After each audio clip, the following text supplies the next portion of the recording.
Then, at 2:50 p.m., more than half the runners were through. The first bomb explodes. Breaking news from Canada. Police say they've broken up an al-Qaeda-linked terrorist attack that was aimed to disrupt a major North American transportation route. A sharp new warning of all-out war. For the first time, the mysterious and secretive nation has threatened a preemptive nuclear strike against the U.S. Staying in Europe, Spain is also feeling the economic pinch. 1 in 4 are now currently unemployed in that country, and the EU expects that number to climb even higher. China and neighboring countries are mobilizing resources to fight off a new strain of bird flu. Hospitals in a race against time to contain nightmare superbacteria before it spreads from the hospital out into the world. Jeez, you scared me. But hey, I guess that's okay, right? I mean, if you watch the news these days, there seems to be a lot to be concerned about. Nuclear war, terrorism, mass shootings, city bombings, corporate fraud, bird flu, bank failures, unemployment, contamination, gangs, general crime, and depending on your temperament and conditioning, perhaps you've already armed yourself to the teeth and are watching this show from an underground bunker somewhere, waiting for the end of civilization itself. Well, whatever the concern, the idea of protection or security from such woes are ever pervasive today. Prisons, police, insurance, warranties, protection agencies, military and domestic armament, airport groping, government surveillance, and the like reveals a culture of fear, if you will, on many levels. Not to mention that the modern trends of such security risks are certainly fascinating. For example, before the 1980s, the thought of someone going into their workplace and, wiping out a couple people was a relatively remote concept. Today, we repeatedly see these acts of seemingly random violence, not only in businesses, but at schools, churches, movie theaters, malls, sporting events, and other common institutions. And as unfortunate as this dark reality of our human capacity is, it's perhaps not as unfortunate as the archaic methods we as a civilization have concocted in our attempt to counter such problems. For instance, in the wake of growing U.S. gun violence, the National Rifle Association will tell you that the problem is a lack of armed security at every turn. And if we only would just, arm everybody like the Wild West, problems of social violence would subside. While at the other extreme, folks will tell you that the problem is rather due to an ease of access. It's too simple to get weaponry, and the removal of this easy access is now the correct path.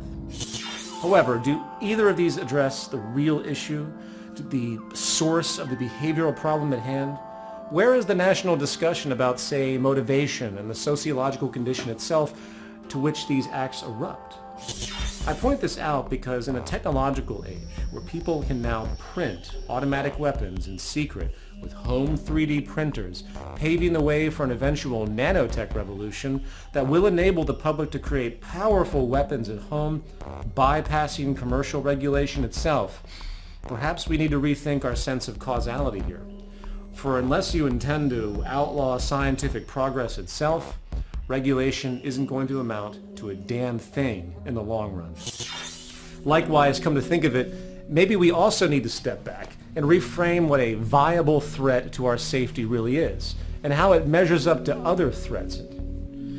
On April 15th, 2013, bombs exploded during the Boston Marathon in the United States, killing 3 people, gaining global attention, almost like it was another 9/11. Yet in Iraq, on the exact same Monday, bombs exploded, killing 20 times as many people, yet no one in the mainstream media seemed to care much about that. You see, if you pay attention, you might notice that the true quantifiable magnitude of a threat or the actual toll of violence really doesn't mean much in the establishment perception. It's the idea, the context, the political spectacle that matters, and this might explain why America has spent almost $5 trillion on so-called terrorism when U.S. citizens today, and statistically have always, been more likely to die of a peanut allergy or in the bathtub than in a terrorist attack. So, as the following episode will argue, the security fear industry, stretching from the ever-exploitative news media to the military-industrial complex to the criminal justice system, not only exploits sociological distortion birthed out of the very fabric of our deprivation, scarcity-driven social order, it now appears to be accelerating in a vicious cycle. And I don't know about you, but given all of this, I'm beginning to suspect that maybe, just maybe, the very foundation of our socioeconomic system is in play here. No longer existing as a functional mode for human progress on this planet, but rather as a conduit for a culture in decline.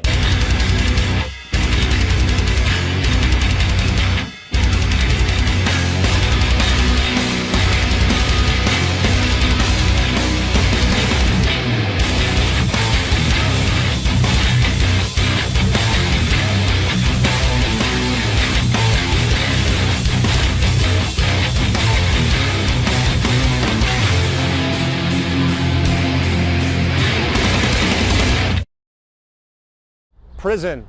From the dark dungeons of the Middle Ages to our modern industrial mass incarceration correctional facilities, the prison system is a signature edifice of society today. The United States, the land of the free, now has the highest inmate population in the world, incarcerating over 2.3 million, in fact. The U.S. has locked up more people than any other country on the planet, boastfully housing 25% of the entire world's prison population, with an 800% increase in incarceration in the past 30 years alone. Based partly on the need to remove active threats from society, coupled with an ever-bleak undertone of retribution and revenge, the punitive, negative reinforcement tradition common to our justice system is now being challenged by some very basic realizations in the human sciences. We often forget that when it comes to human conduct, true behavioral causality has historically been ignored, with the focus rather on spooky, superstitious forces such as good and evil. Well, as convenient as such ambiguous metaphysical assumptions are, modern social science now places so-called criminal or antisocial acts in the context of public health, with real solutions resting in the arena of preventive medicine, not mere punishment. Of course, as with most rational perspectives in the world today, this view is rather agitated, for it shatters the glorified, free will, morally empirical traditional assumptions our entire criminal justice system is built upon. However, let's put that aside for now and point out the fact that while most naturally do fear prison, its effect as a deterrent is actually quite weak. Considering U.S. trends, we see a massive increase in incarceration over time, so with this basic observation, the punitive threat of prison clearly isn't working statistically.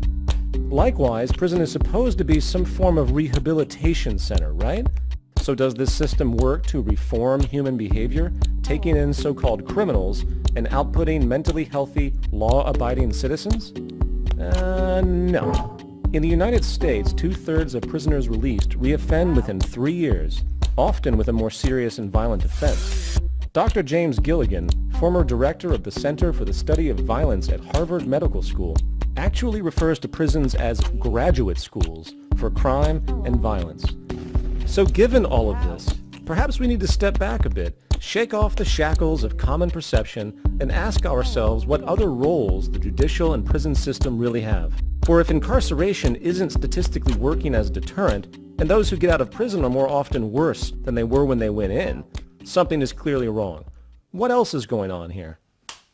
You know, while the justification of incarceration is certainly viable with respect to true social threats, no different than the medical need to quarantine somebody who is a threat to society because of a contagious disease, the evolution of the prison tradition reveals some very dark truths.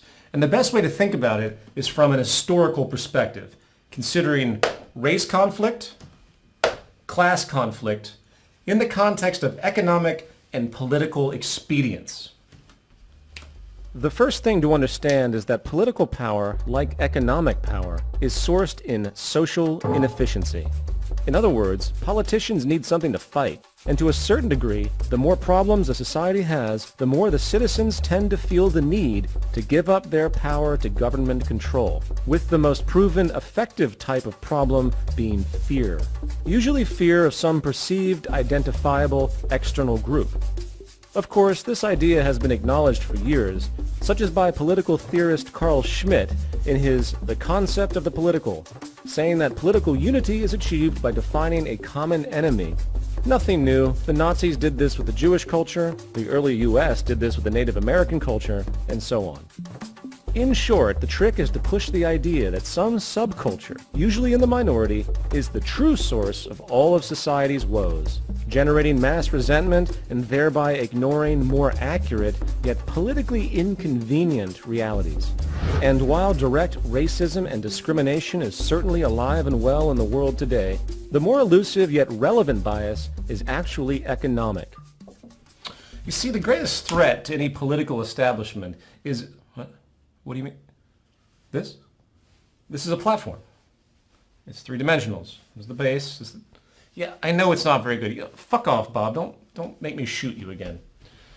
You see, the greatest threat to any political establishment is any challenge to its underlying economic foundation, as all political platforms are rooted in an economic bias one way or another.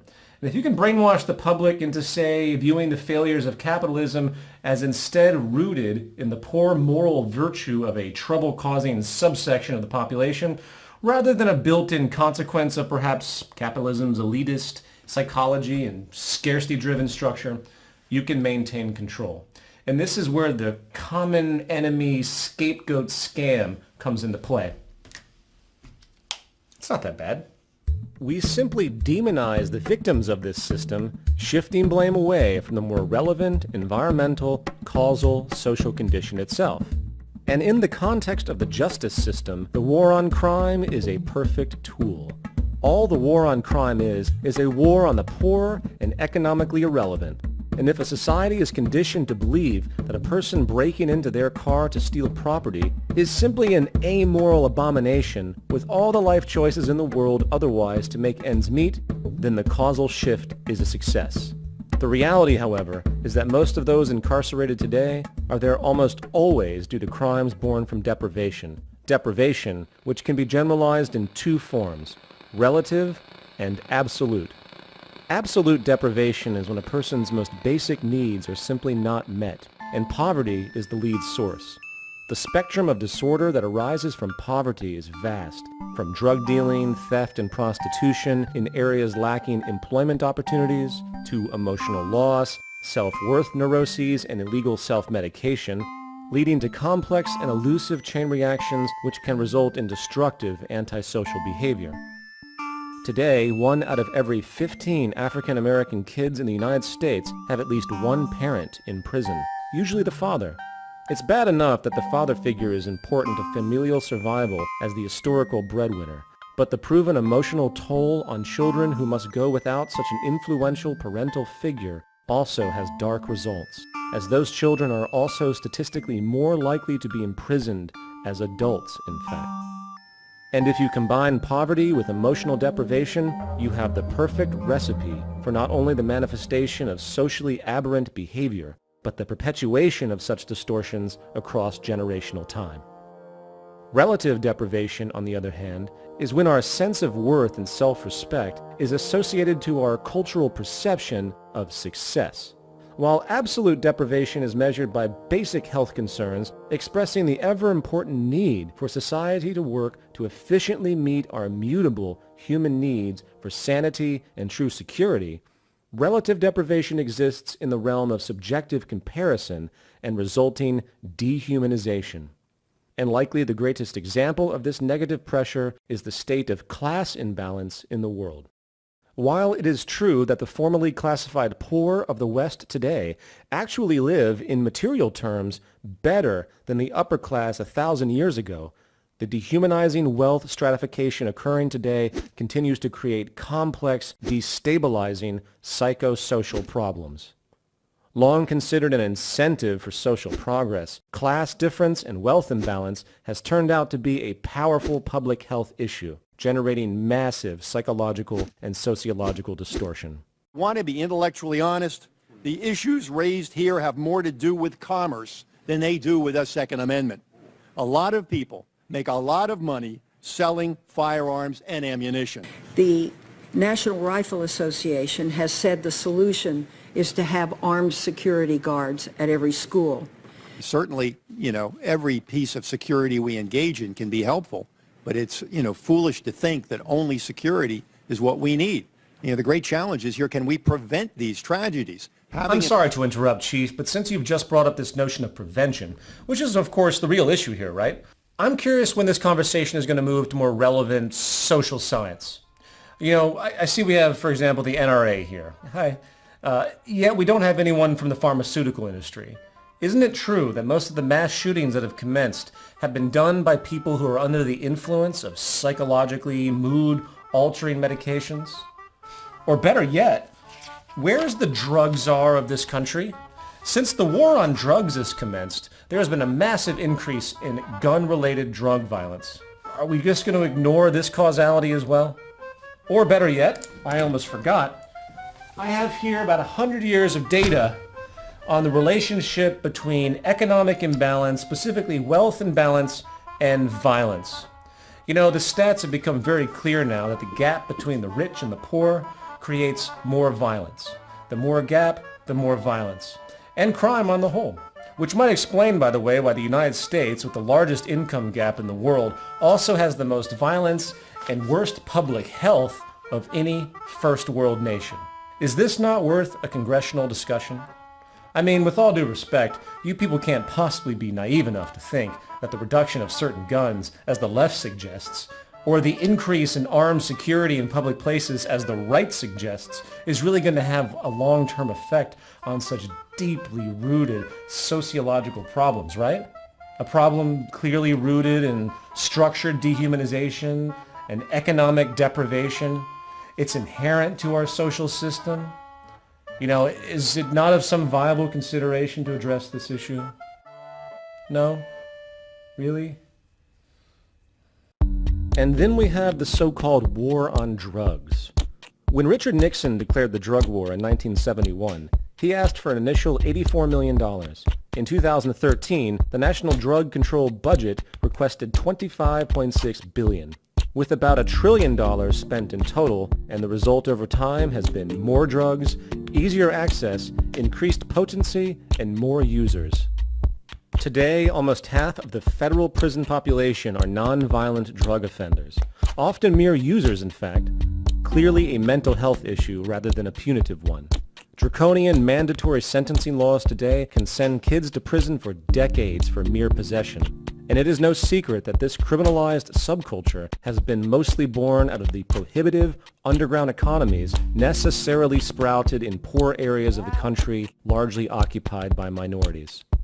As an aside, we often forget how deeply racist the United States has been historically, assuming vast improvement. And yet today there are more African Americans behind bars than were slaves before the American Civil War. After segregation, the black community was strategically isolated into low-income inner-city ghettos, which systematically robbed them of economic opportunity. And as the national culture matured, with racism slowly dissipating through the civil rights movement, the economic oppression set in motion at that time remained, creating a powerful cycle ever since. Today, 1 out of every 3 black men are expected to go to prison at some point in their lives. And in effect, the real oppressive mechanism in the world today is no longer race, but economic class. And the punchline is brutal. Not only are the poor and forgotten of our society conveniently turned into criminals, rather than clear examples of the failure of our social model, capitalist ingenuity prevails once again, transforming these people into pure, saleable commodities, creating a massive profit industry out of an otherwise economically useless social class. From thriving income generation via fines, tickets, bail posting, and lawyer fees, to the now massive network of servicing the millions of inmates via healthcare, food production, security hiring, parole officers, and the like, the prison and security industrial complex in the West is a thriving business enterprise and positive factor on economic growth. The cost to imprison one person for 1 year in the state of California is about $47,000. Extrapolating that to the total U.S. 2013 prison population of about 2.3 million, the incarceration service alone amounts to over $100 billion a year in income, and this isn't counting the other 5 million currently being serviced on parole. Today, the Corrections Corporation of America, G4S Wackenhut, and other private for-profit security and prison firms benefit their investors and shareholders when incarceration rates increase. not to mention the now extremely common labor use, or slave labor use I should say, of the prisoners themselves. And yes, we might feel some moral outrage when a Pennsylvania judge gets caught sending kids to private detention centers for cash kickbacks. But then again, are we really surprised? There are even small towns in the Midwest where the majority are employed by the local prison. And if they don't have crime and prisoners, their town's economy is in the toilet. Not to mention that most police departments derive enormous funding from drug arrests and seizures. If the drug war stopped, the police department would lose billions in this country. And yes, the rabbit hole runs even deeper. If we step back even farther, we see a broader economic reinforcement here. You see, the drug trade is far from limited to your local street thugs. Today, U.S. and European banks launder about $1 trillion in criminal, mostly drug money each year. Drug money has actually become a very relevant part of the Wall Street machine. Even just recently, HSBC Bank got caught moving about $1 billion in drug money. Did the criminal executives get sent to jail? Of course not. Why? Because the legal system is mostly there to control the poor, not regulate the rich. HSBC paid a fine and moved on, likely working to reposition themselves again like the dozen or so other major banks that continue to launder drug money each year.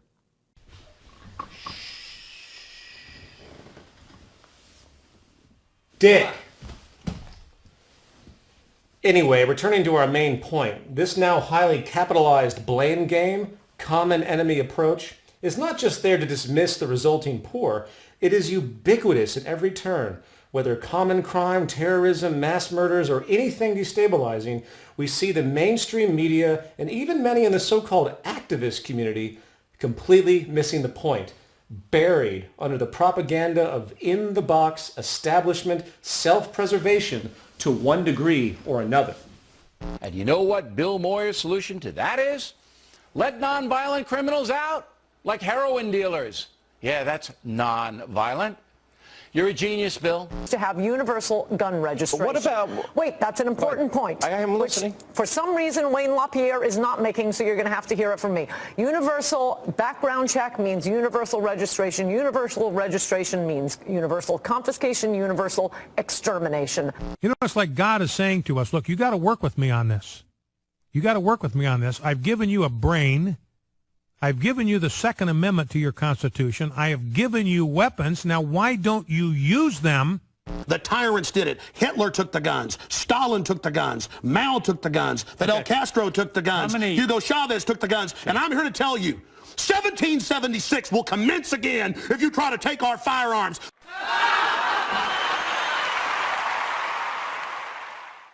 And the 21st Century Culture in Decline Belligerent Right-Winged Freak Show Award goes to... Alex Jones. Whoa! Give me that, you son of a bitch. Huh. It's about time I won an award. Ladies and gentlemen, my name is Alex Jones. And you know what? I'm here to rape your butt. You know why? Because it's going to feel better if I do it before the New World Order does. That's right. The globalists are positioning themselves behind you right now. They're going to take your guns, put you in FEMA camps, and make you their slaves. They think I'm a slave? I'm not a slave. And then late one night when you're drinking their homosexually fortified juice boxes, damn, the butt rape begins. And you'll be happy that old Alex was there first to loosen you up real nice and good. Now, people, I'm not going to take too much time because I'm a humble man. But I want everybody to go to my website right now and buy my newest DVD, The Conspiracy. How the global elite pays me to make the liberty movement look insane. That's right, people. I'm an astroturfer. I'm not here to help things. I'm here to make activists look like freaks. I take viable issues of real concern and make them sound as ridiculous as possible. Just like all the other bobbleheads out there. I'm here to distract you, you morons, and keep you fighting about nonsense. And I get paid to do it. Woo! We interrupt this broadcast for an emergency announcement. It's an emergency because we say it is. This just in, U.S. airports remain on high time due to a pronounced terror threat. According to the FBI, a new sophisticated form of terrorist technology has surfaced, which is now forcing rapid new revisions of TSA airport security procedures. That's correct, Summer. On the heels of the 2006 liquid bomb threat and 2009 underwear bomber, this obscure new approach was revealed to authorities in a videotape allegedly found in an outhouse in Willy Wonkistan. While the date of the video is unknown, along with no clear understanding of who made it, the use of machetes, headdresses, and Arabic language was enough for federal authorities to declare it is indeed Al-Qaeda. The rather grainy video appears to show a medical procedure instructing how to implant explosives in the body cavities of babies, puppies, and kittens. Viewer discretion is advised.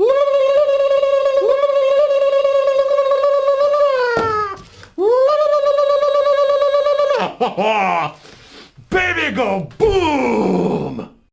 In response to this development, the TSA, after an initial failed attempt to simply ban such creatures outright, has now instituted a new universal rule.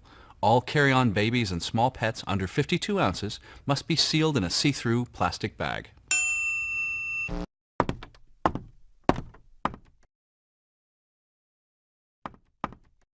Most people don't realize, but the Earth has been slowing for many years. And were it not for these huge and expensive fans behind me, we would have ground to a complete day and night halt. And every word out of my mouth is true. Do you know why? Because you heard it from some guy in a tie.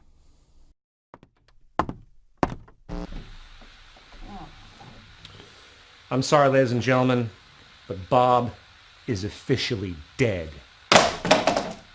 Final thoughts.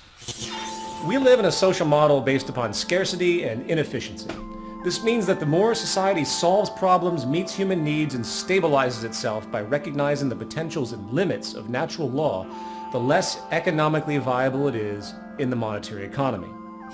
There's a reason why Dr. Martin Luther King Jr.'s final pursuit was a guaranteed income system in the United States.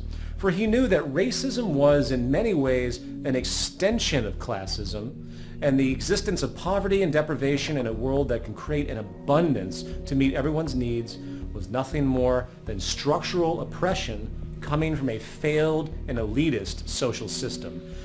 An oppression that, in fact, generates crime and destabilization in a vicious cycle. You want to see a decline in prohibitive economies for drug sales, prostitution, and black market theft rings. You want to see society stop its enormous use of self-medicating drugs, both legal and illegal. You want to see an end of national war, an improvement of our social infrastructure so disease and accidents can be dropped to a relative fraction of what we have now. Or perhaps you want to see the end of school shootings, gun violence, and acts of terrorism, both in the context of state-funded black ops and real blowback. Then it's time the human family recognize its global potential to achieve a post-scarcity reality, work to strategically share our resources, work to meet human needs directly, and focus collaborative energy on interests for true collective human betterment, hence removing the inherent warfare unnecessarily built into our archaic socioeconomic system, along with all the resulting racism, hatred, dehumanization, oppression, and elitism it manifests. And no, I'm not telling you to go write your congressman. If the social system is the disease, then those who appoint themselves to assist its operation are the tumors and lesions. Voting with ballots or assuming what you choose to spend money on is going to change the way this world works is a delusion. It's going to take a new approach, a parallel uprising of power to shift the tide. And whether we're aware of it or not, this is happening slowly right now around us in the world. And the question is, where are you in this interest? And do you even care? If not, well, welcome to the culture in decline. And this show, as shitty as it is going to keep running. If so, then perhaps maybe this terrible reality show may come to an end faster than we think. But until that happens, rest assured I'll be here, arrogantly pointing out that most everything you believe and hold dear is wrong. So get back to your Bibles, video games, internet porn, and AK-47s, bitches, and have some fun out there in this dark circus we call normality. And until next time, I'm Peter Joseph, and whether you like me or not, I exist as an agent and victim of a culture in decline.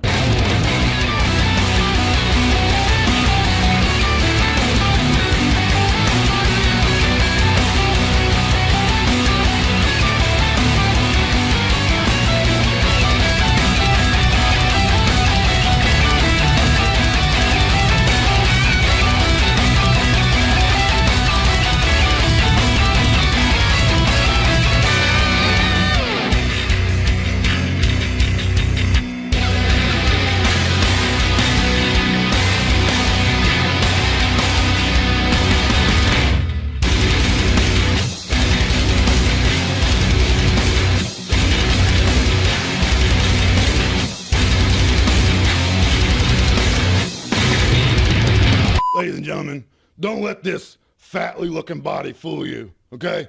I work out 4 times a day, I run 19 miles a day, and I drink Tangy Tangerine like it's my job, all right? I'm only big like this because the New World Order makes me... People, you know what keeps old Alex up at night? It's these daggum globalists. I'm sorry, I said globalists. Listen up, people. These neocons are suckling the buzzard. That ain't your mama. It's these NWO scum. They're going around trying to butt rape everybody. They're just nothing but a butt rape machine. It's these NWO globalist communist scum that are going around like a butt rape machine. I'm a butt rape machine, butt rape machine. People, I am a butt rape machine. You know what? Instead of the bald eagle, the national symbol should be a man laying in submission in the fetal position, peeing on himself. That's what it should be, peeing all over his damn self. If you can't tell, this is all an act. It's a shtick. That's why I act all crazy and shit, flailing my arms and my neck like this. It's an act. It's a shtick. I need money. Woo! Keep grunting. Yeah, how about that? You like some of that? You want some, Peter?